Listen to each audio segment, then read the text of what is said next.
뉴스파이팅 배승입니다. 3부 시작합니다. 최근 코로나19 환자 수가 무섭게 늘고 있습니다. 이러다 다시 마스크를 쓰고 거리 두기를 해야 하는 것 아니냐 하는 우려도 나오는데요. 이재갑 한림대 강남성심병원 감염내과 교수 전화로 연결해 보도록 하겠습니다. 나오셨어요? 네, 안녕하세요. 네, 코로나19 재유행이 본격화되고 있는 것 같습니다. 8월 둘째 주 입원 환자가 1,000명을 넘어서면서 한 달 전보다 9배가량 늘었다고 하는데요. 예전처럼 확진자 집계를 하지 않다 보니 이렇게 입원 환자 수로 확산세를 가늠할 수밖에 없는 상황인데 얼마나 심각한 상황입니까? 일단은 심각하기보다는 네. 일단은 이제 환자 수가 이제 예상했던 것보다 많이 늘어나면서 일단 이제 약제가 일부 부족한 부분, 특히 팍스로비드나 라게브리오가 이제 그 고위험군에 잘 전달이 안 되는 부분하고요. 예. 그다음에 두 번째는 지금 의정 갈등 때문에 전공의들이 없이 지금 대학병원들 돌고 있잖아요. 예. 이제 그러다 보니까 이제 환자가 조금이라도 늘어나면 이제 위기를 맞을 수 있는 이제 그런 두 가지가 오히려 아주 큰 유행이 아님에도 불구하고 상당한 위기감을 이제 조성하는 것 같습니다. 아, 그러면 지금 그 코로나19 바이러스 농도가 생활 하수 속에도 짙어지고 있다고 하는데 이게 큰 확산세는 아니다 이렇게 봐야 되는 겁니까? 그러니까 이제 팬데믹 시기의 상황까지 가지는 않을 거고요. 예. 다만 이제 저희가 예상했던 작년 유행 수준 정도를 예상했는데 작년 유행보다는 좀 커지고 있기는 하거든요. 예. 예, 그렇기 때문에 이제 이렇게 유행이 커질 때 저희가 대비해야 되는 이제 고위험군들이 이제 입원하거나 중환자실 가거나 사망하실 수도 있기 때문에 지금의 유행 수준은 이제 예전에 팬데믹 대응하는 수준 정도는 아니어도 되고, 다만 이런 고위험군을 어떻게 잘 보호해서 이렇게 좀 힘들지 않게 하는 건가가 지금 숙제라고 생각하시면 됩니다. 아, 그렇습니까? 그 고위험군에는 많이 퍼지고 있는 겁니까? 확산세가요? 그러니까 전체 연령대에서 이제 다 확산이 되고 있는데요. 네. 다만 고위험군들 같은 경우에는 이제 입원하시게 되면 중환자실로 진행하는 경우가 많고, 특히 65세 이상의 입원율이 상당히 좀 올라가고 있거든요. 예. 그래서 그런 부분들이 우려가 됩니다. 아, 정부는 방학과 휴가철이 끝나는 8월 말 코로나19 확산이 정점에 이를 것으로 보고 있는데요. 의료계에서는 추석 연휴 이후까지도 이어질 수 있다 이런 관측도 나오는데 언제쯤 정점에 이를까요? 대부분 작년 여름 유행에서도 이제 9월에서 10월 정도 돼서 조금 이제 환자 감소를 했거든요. 네. 이제 말씀하신 대로 작년도 비슷한 상황이었습니다. 이제 개학하면서 학생들 사이에서 유행이 더 심해지고 그 유행이 추석으로 이어지면서 추석 때 전국적으로 확산되는 양상이었거든요. 예. 그래서 이번에도 비슷한 양상으로 가지 않을까. 그래서 개학 이후 좀 증가했다 살짝 감소하다가 추석 때 다시 늘어나는 패턴으로 해서 10월 정도까지는 지금 유행이 유지될 것 같다 이렇게 예상을 하고 있습니다. 그렇군요. 지금 유행 중인 이 코로나19 바이러스는 오미크론 변이인 KP3이라고 하는데요. 이게 네. 과거 변이와 비교했을 때 어떤 차이점이 있습니까? 아직까지 중증도가 올라간다든지 이런 부분들은 보고가 되고 있지는 않습니다. 예. 그러니까 이미 기억하시는 대로 지난 겨울에 JN1, 예. JN1이 주로 유행을 했고, 지금 KP2랑3는 JN1에서 이제 분화되어 있는 변이여서 일단은 지난 겨울에 유행했던 바이러스와 큰 차이는 보이지 않을 거로 예상은 하고 있고, 외국이나 유럽, 특히 우리나라에서의 그런 현재까지 환자 상태를 보게 되면 중증도가 증가한 것 같지는 않습니다. 아, 그렇군요. 그러면 코로나19 의심 증상이 있으면 바로 마스크를 써야 되는 겁니까? 네, 일단 이제 이게 호흡기 전파를 하기 때문에 예. 증상이 있는 분들이 마스크를 착용 안 하시면 주변 분들에게 이제 확산을 시킬 수 있기 때문에요. 예. 호흡기 증상이 있는 분은 일단은 쉬어야 되고요. 집에서 다른 사람하고 만나지 않도록 쉬는 게 아주 중요하고, 예. 그리고 불가피하게 외출을 하게 되면 마스크를 반드시 착용해 주셔야 됩니다. 일단 의심 증상이라고 할 만한 게 있을까요? 이제 호흡기 감염병이기 때문에 기본적으로 이제 열이 나거나 이제 오한이 들거나, 또한 이제 호흡기 증상인 콧물이나 기침, 인후통, 아니 목소리가 쉰다든지 이런 증상들이 이제 생길 수 있습니다.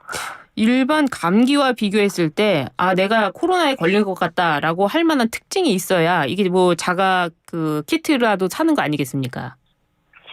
근데 사실 호흡기 감염병들은 증상만으로 구분을 못하면, 저도 감염내과 의사로 산 지가 15년이 넘었지만 네. 제가 증상 가지고 이분은 코로나19다, 이분은 독감이다 이렇게 구분 못 하거든요. 그런데 지금 현재 이제 호흡기 증상으로 외래에 내원하시는 분들의 한 40에서 50%는 코로나19로 확인이 되고 있거든요. 아. 그래서 지금 현재로서는 호흡기 증상 있으면 제일 먼저 코로나19를 이제 의심을 해야 되는 상황입니다. 아, 그렇군요. 그러면 자가 키트를 사서 코로나 검사를 한 뒤에 그 마스크를 쓰고 좀 쉬어야 된다면 그 자가 격리 며칠 동안 해야 될까요? 일단 이제 질병관리청의 권고는 이제 증상이 좋아지고 나서 24시간은 지나고 나서 이제 활동을 할 수 있다 이렇게 얘기를 하고 있거든요. 근데 예. 보통 이제 심한 증상들은 한 3일에서 5일 정도 지속이 됩니다. 그래서 적어도 한 3일에서 5일 이상은 이제 증상이 좋아질 때까지는 집에서 푹 쉬는 게 좋을 것 같습니다. 그래요. 그러면 이게 예전 코로나 걸렸을 때보다 그 어떤 그 증상이라는 게 개인이 느끼기에 더 고통스러운가요?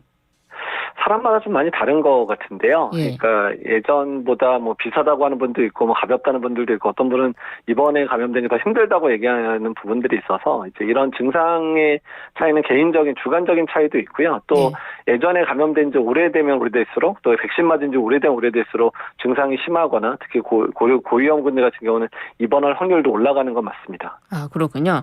이 코로나 이게 확산이 되고 있으니까 코로나 백신 이거 뭐 맞으면 효과가 있는 겁니까?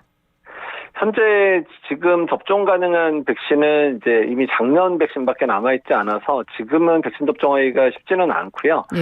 이제 올해 이제 10월 달부터 이제 독감 예방 접종할 때 코로나19 예방 접종도 동시에 접종이 시작되거든요. 예. 그래서 고위험군들 특히 65세 이상의 고위험군들 같은 경우는 이제 10월 이후에 이제 독감 예방 접종할 때 같이 예방 접종을 해주시면 좋을 것 같습니다. 그러면 지금 한 2달 정도 공백이 생기는 거 아닙니까? 백신에? 예, 그게 가장 큰 문제인데 사실 이제 예. 질병관리청에서 4월 달에 65세 이상 고위험군들에게 추가 예방접종을 하라고 봄 접종을 권고를 이미 했었습니다. 근데 접종률 보니까 한 20% 정도밖에 안 맞으셨거든요. 그래서 이번에 봄 접종을 많이 안 하신 부분도 여름 유행을 키우는데 일조했다고 생각을 하고 있습니다. 그럼 그 어린아이나 유아들은 어떻습니까? 그 아이들 같은 경우는 이제 예전보다는 이제 백신 맞든 걸렸든 했기 때문에 중증으로 진행하는 경우는 많지는 않은데요. 근데 코로나19 자체도 이제 아이들 사이에서도 이제 폐렴이라든지 또는 기관지염 또는 이제 크룹이라 그래서 이제 목소리가 쉬면서 애들이 숨차하는 이런 것도 유발할 수 있다고 알려져 있기 때문에 아이들을 입원하게 하는 데는 독감 수준 정도 이상으로 입원율이 높기는 하거든요. 그래서 아이들 사이에서 유행할 때는 이제 호흡곤란이 심하거나 고열이 너무 오래 지속되는 경우는 반드시 이제 진료 받으셔야 되고 또 입원 여부도 상담하셔야 됩니다. 그럼 지금 보니까요. 백신도 지금 모자른 상태고 그리고 지금 치료제도 거의 모자른 상태고 지금 진단키트도 부족 현상이 이어지고 있는데 이 치료제 수요 예측이 실패했다고 봐야 됩니까? 그러니까 치료제 예측이 실패했다고 봐야죠. 그러니까 지난 겨울 유행이 매우 작았거든요. 그래서 아마도 질병관리청 입장에서는 여름 이제 코로나는 이제 좀 잠잠해지나 보다 이렇게 생각을 했는데 오히려 반대로 생각했어야 되거든요. 지난 겨울이 유행이 작았으니까 지난번에 많이 안 걸렸기 때문에 여름에 많이 걸릴 수도 있다고 생각을 해야 되는데 또 사실 질병관리청만의 책임은 아닌 게 질병관리청은 치료제 확보에 대한 예산을 더 많이 신청했는데 기재부가 승인을 안 해줬거든요. 그래서 매우 적은 예산밖에 배정을 안 해줬기 때문에 생긴 문제이기도 하거든요. 그래서 어쨌든 기재부하고 또 질병관리청 예측 실패가 이제 지금의 한 2, 3주 정도의 약제의 부족을 만든 거라 보시면 될 것 같습니다. 이 백신에 대한 부족도 기재부가 예산을 안 준 건가요?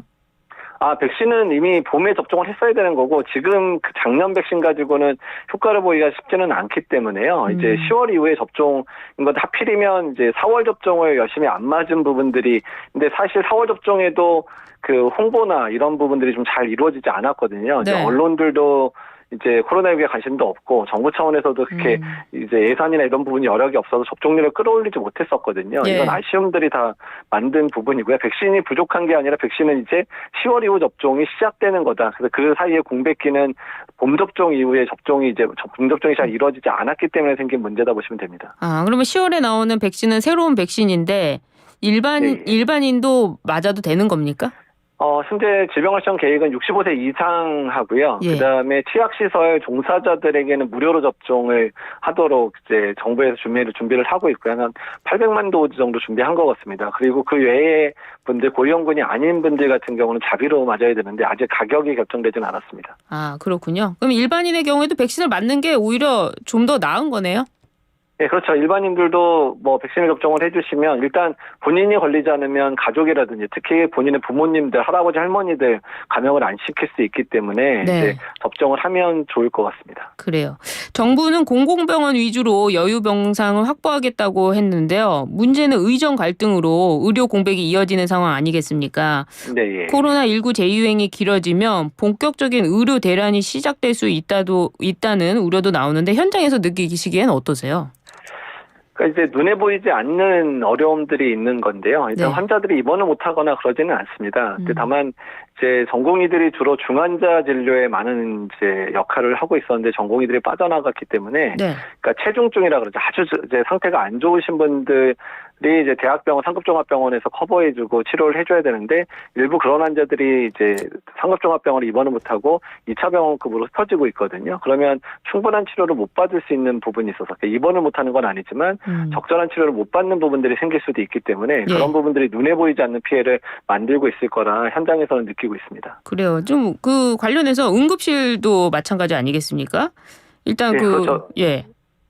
그러니까 응급실 같은 경우에도 현재 진료 인력이 부족해서, 그러니까 예전에 2명, 3명씩 진료하던 응급실들이, 그러니까 의사들이 한 명이서 홀로 진료를 하다 보니까 예. 이제 중증 환자 한 명이 들어오면 아예 응급실에 내원 환자를 못 받는 상황들도 발생하는 응급실들이 상당히 많아지고 있고요. 예. 게다가 좀 많이 지쳐가고 있어서 응급실 이제 당직 의사들의 사직 러시들이 좀 이루어지고 있거든요. 예. 그래서 응급의료 체계도 지금의 유행이 조금만 더 길어지게 되면 응급의료 체계에 상당한 타격을 줄 거로 예상이 되고 있습니다. 그래요. 좀 관련해서 지금 의정 갈등 때문에 지방 의사들이 지방 의대에 사표를 내고 지금 수도권으로 어떤 옮기고 있다고 하는데 이렇게 되면 지방 의료에서도 공백이 생기는 거 아니겠습니까? 예, 맞습니다. 저희가 제일 걱정하는 부분인데, 네. 전공의들이 빠진 자리를 뭐 보건복지부에서 전문의 중심 진료라고 하는데 전문의라고 해봐야 전국에 터져 있는 전문의 이미 뻔한 숫자잖아요. 예. 그러니까 수도권에 이제 대형 병원들이 많다 보니까 그쪽에서 우선 이제 좀 많은 월급들을 주면서 이제 인력을 끌어들이기 시작하니까 지방에서 열심히 근무하시던 이제 근무자분들도 수도권으로 이제 갈 수 있겠구나, 또는 이제 좀 그런 마음이 흔들리는 거죠. 그래서 지금 전국적으로 전문의 품귀 현상이 조만간에 생기지 않을까 이렇게 생각을 하고 있습니다. 그러면 이 코로나19가 전국적으로 퍼졌을 때 지방에 계신 분들은 치료가 좀 어려워지는 상황도 오겠네요. 뭐 아직은 그래도 헌신적으로 근무해 주시는 분들, 의사 선생님들하고도 이제 간호 인력들이 있어서 버티고는 있는데, 네. 그게 얼마나 버틸 수 있을지는 지금도 빠듯하게 지금 돌아가고 있는 상황 속에서 조금이라도 상황이 악화되게 되면 상당히 좀 어려워질 수도 있지 않을까, 그래서 걱정이 되고 있습니다. 10월 백신을 말씀하셨지만은 10월 지나고 내년이 되면 아예 전문의가 지금 없는 상태가 되는 거 아닙니까? 새로 대출되는 전문의가 내년에 한 10% 정도, 평상시 해보다 10% 정도로 줄게 되고요. 내년에 아예 의대 졸업생도 10% 정도밖에 졸업을 안 하거든요. 예. 인턴도 내년에 이제 지원할 수 있는 사람들이 주는 거니까요. 그래서 또 지금 지금 사직한 전공이나 인턴 선생님들이 내년에 또 내년에 이제 지원하고 복귀할 거냐에 대한 부분도 아직 불투명하기 때문에 앞으로 한 2, 3년, 길게는 10년 정도 의료 체계 자체가 상당히 부담을 겪는 게 연속되게 될 가능성이 높습니다. 아, 그렇군요. 그러니까 지금 올해보다도 내년에 만약에 코로나19를 걸리고 고위험군이 된다면 더 위험한 상황이 될 수도 있겠네요. 또 그런 상황이 안 되게 이제 어떻든 의정 갈등이 풀려야 되는데, 어쨌든 지금으로서는 지금 의협에 종사하고 있는 많은 의사들이 한계를 느끼고 있다 정도로 말씀을 드리고 싶습니다. 그래요. 의정 갈등 얘기가 나왔으니까요. 이 의정 갈등의 해법 하나만 좀 여쭤봐도 될까요? 생각하시는.